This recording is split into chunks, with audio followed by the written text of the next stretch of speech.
Selamat datang ke Sekadar Berita. Ulasan berita kali ini tentang reaksi media Vietnam yang semakin risau selepas melihat ramai pemain dari Perancis mula membanjiri Liga Malaysia. Fenomena ini bukan sahaja membuktikan bahawa Liga Malaysia kini semakin mendapat pengiktirafan antarabangsa, tetapi turut mencetuskan kebimbangan besar terhadap kekuatan baharu Harimau Malaya yang bakal dibentuk hasil kemasukan bintang-bintang dari Eropah. Sebelum itu, jika anda belum tekan butang subscribe, pastikan anda tekan sekarang. Jangan lupa juga untuk tekan like, kongsi video ini dengan rakan anda dan aktifkan butang goceng supaya anda tidak terlepas berita penting bola sepak Malaysia, kisah Harimau Malaya dan perkembangan sukan serantau yang paling hangat. Apapun, media Vietnam mula menunjukkan rasa gusar apabila perkembangan terbaru dari Liga Malaysia mencetuskan gelombang baharu dalam arena bola sepak ASEAN. Dalam satu laporan yang disiarkan oleh Soha.vn, tajuknya cukup jelas dan keras. Malaysian football has changes. Vietnam team more worried after defeat. Menurut laporan itu, ramai pemain dari Perancis kini berbondong-bondong datang ke Malaysia dan situasi ini secara langsung meningkatkan kebimbangan terhadap keupayaan pasukan Vietnam untuk terus bersaing dengan skuad Harimau Malaya. Bagi wartawan sukan Vietnam, perkembangan ini bukan sekadar berita perpindahan biasa. Mereka melihat kemasukan besar-besaran pemain Perancis sebagai satu bukti bahawa Liga Malaysia kini semakin mendapat pengiktirafan, bukan sahaja di Asia, malah mula membuka mata pencari bakat dari Eropah. Menurut laporan itu, sekurang-kurangnya 5 pemain Perancis telah pun tiba di Malaysia, termasuk Pauline Bai, Gael Mabiala, Ryan Matar, Saifdin Hraubia dan Faris Mikidadi. Mereka kini dalam fasa percubaan bersama kelab seperti Immigration FC dan Kuala Lumpur City FC.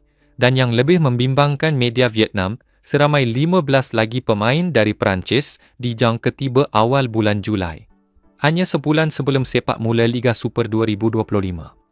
Laporan dari Soha menyebut bahawa ramai pemain ini bukan calang-calang.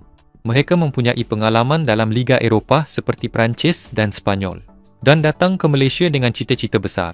Ryan Matar sendiri dilaporkan berkata, "Saya percaya dengan pengalaman saya di Eropah, saya boleh bantu kelab-kelab Malaysia."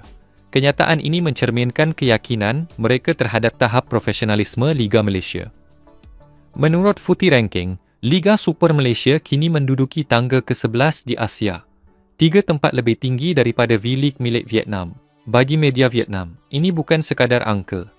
Ia adalah mesej jelas bahawa bola sepak Malaysia sedang bergerak antas dan bakal mencabar dominasi negara-negara jiran dalam masa terdekat.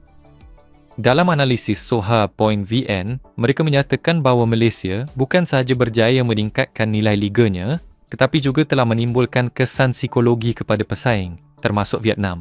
Kekalahan 4-0 kepada Malaysia baru-baru ini masih segar dalam ingatan. Dan kini, dengan kemasukan pemain Eropah, mereka bimbang Harimau Malaya akan menjadi lebih sukar dijinakkan. Di sekadar berita, kami melihat ini sebagai satu pengiktirafan besar terhadap pembangunan bola sepak negara. Buat kali pertama dalam sejarah moden, Malaysia menjadi destinasi pilihan kepada pemain dari Perancis, sesuatu yang biasanya dikaitkan dengan Liga di Jepun, Korea atau Timur Tengah. Perubahan ini menunjukkan bahawa Liga Malaysia kini dilihat sebagai laluan baharu ke pasaran Asia dan bukan lagi Liga Pinggiran. Ia membuka peluang besar, bukan sahaja dari segi teknikal, tetapi juga dari sudut pemain warisan dan naturalisasi. Bayangkan jika sebahagian pemain ini menetap lebih lama, mempunyai keturunan campuran atau bersetuju dinaturalisasikan. Ia akan menambah kekuatan skuad Harimau Malaya secara drastik. Apapun yang lebih penting, media Vietnam nampaknya lebih cepat menyedari potensi bahaya ini berbanding sesetengah peminat tempatan. Mereka risau bukan sahaja kerana Malaysia semakin kuat, tetapi kerana liga mereka sendiri masih bergelut dengan isu ketelusan, prestasi dan penajaan.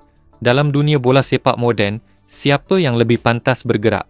Dialah yang akan mendahului. Apa yang lebih penting? Apa yang lebih penting? Media Vietnam juga mula mempertikaikan kekuatan masa depan pasukan mereka kerana menyedari bahawa Malaysia kini sedang mengorak langkah jauh ke hadapan. Jika sebelum ini mereka yakin akan kelebihan pemain tempatan, kini mereka bimbang jika Malaysia benar-benar melahirkan skuad gabungan anak tempatan dan pemain naturalisasi dari Eropah. Sebelum ini, mereka berkulih bahawa Malaysia boleh lebih ke hadapan. Apabila media luar lebih awal menyuarakan kebimbangan terhadap kebangkitan Malaysia, itu bermaksud kita berada di landasan yang betul. Namun, ia juga menjadi tanggungjawab kelab dan FAM untuk memastikan gelombang ini dimanfaatkan sepenuhnya, bukan sekadar jadi berita hangat seminggu dua. Malaysia kini berada pada ambang era baru. Dengan strategi jelas dan kemasukan bakat luar yang terancang, bola sepak kita mampu mendahului rantau ini, bukan sahaja di atas kertas, tetapi juga di padang. Dan jika semua ini berjalan seperti yang dirancang, Harimau Malaya akan menjadi pasukan paling digeruni di Asia Tenggara dalam tempoh terdekat. Terima kasih kerana menonton. Sekadar berita. Jangan lupa untuk tekan like jika anda suka kandungan ini. Komen pendapat anda di bawah dan kongsi video ini bersama rakan-rakan penyokong bola sepak Malaysia. Dan yang paling penting, subscribe sekarang dan tekan butang loceng supaya anda tidak ketinggalan dalam mengikuti setiap perkembangan Harimau Malaya dan bola sepak Asia Tenggara. Kita jumpa lagi dalam video akan datang. Sekian dari kami, Sekadar Berita.